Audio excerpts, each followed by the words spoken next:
A very important point that we're making in session 3 is that the hip flexors tend to get tight when we sit. So the hip flexors are muscles that are located next to our spine here, and then the front of the pelvis, and then come down and attach to this bone here. So you see that when we sit, the orientation of the thigh bone goes forward like this at a 90-degree angle. So these muscles that are in here are going to be in a shortened position. When we go to stand up and then to walk, if these muscles have become tight, it will pull our spine in a forward direction. So then that's going to alter the posture and ultimately our ability to function and walk as we get older. So it's very important to understand how to extend the hip without pulling the spine forward and overarching the back. We want to gain the benefit of the poses by letting that stretch happen and having a stable spine position. Too much sitting affects almost everyone living in the modern era. The poses that we cover are all about reversing the effects of sitting. So the first thing is, when we do our back bend, is to make sure that the motion is happening in the hips. So let's go ahead and practice back bend, but make sure you're not starting the motion in your back, but starting the motion down lower in the hip. So not in the lumbar spine. Initiate the motion in the hips. So buttocks goes down.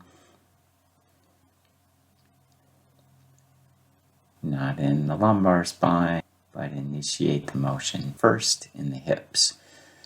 So that's what it looks like. And the pelvis goes down on the hip bone first.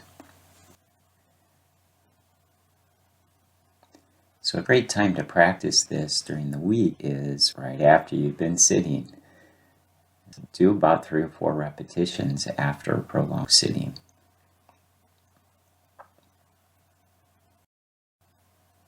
So another great way to address the problem of the short hip flexors is Warrior One pose. So we want to make sure that that back leg reaching back does not overarch the back.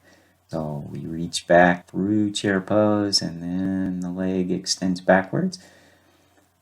But only extend that leg so far that you don't overarch the back. So if you take the leg back as far as you can, in all likelihood you are overarching the back. So keep that spine nice and straight so you get to stretch through the hip flexors.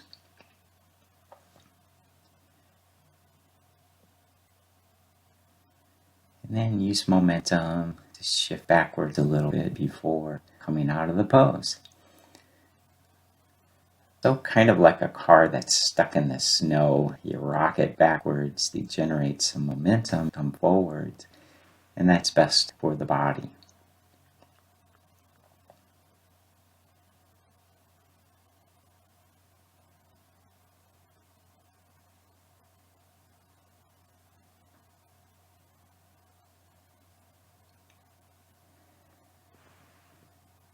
And then reaching the arms, you lengthen up and a little forward. So the arm position is somewhat forward. So don't try to have your arms up by your ears. For example, you might see this pose in yoga journal, or maybe you've seen it where the hands are together and the arms are close to the head. But that can be too stressful on the shoulders and the neck. The next pose is Cobra Pose. Being able to extend through the lumbar spine and the hips is critical for long-term spine health. Some people may need to just start laying on the stomach and then gradually work one's way up to the elbows, doing a Sphinx pose here.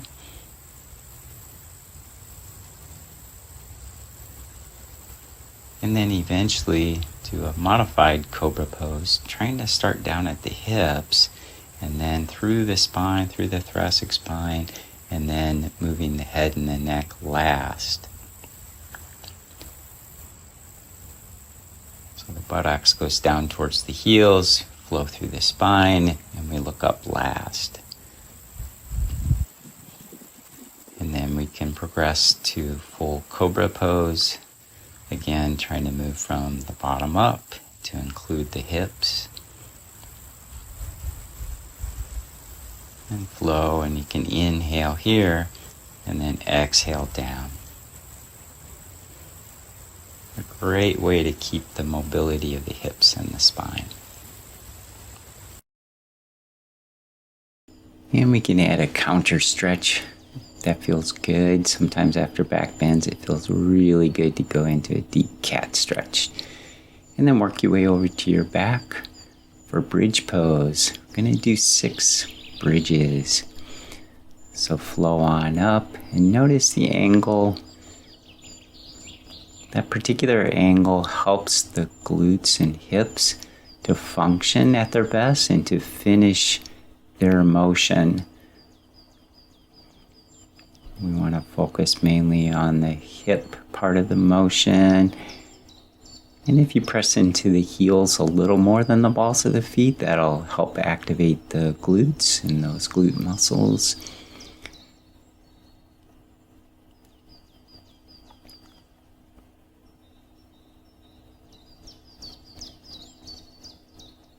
Great way to open up the hips.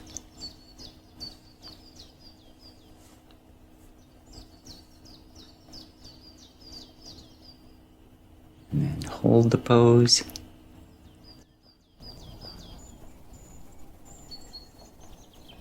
And lower down slowly. And roll the legs side to side.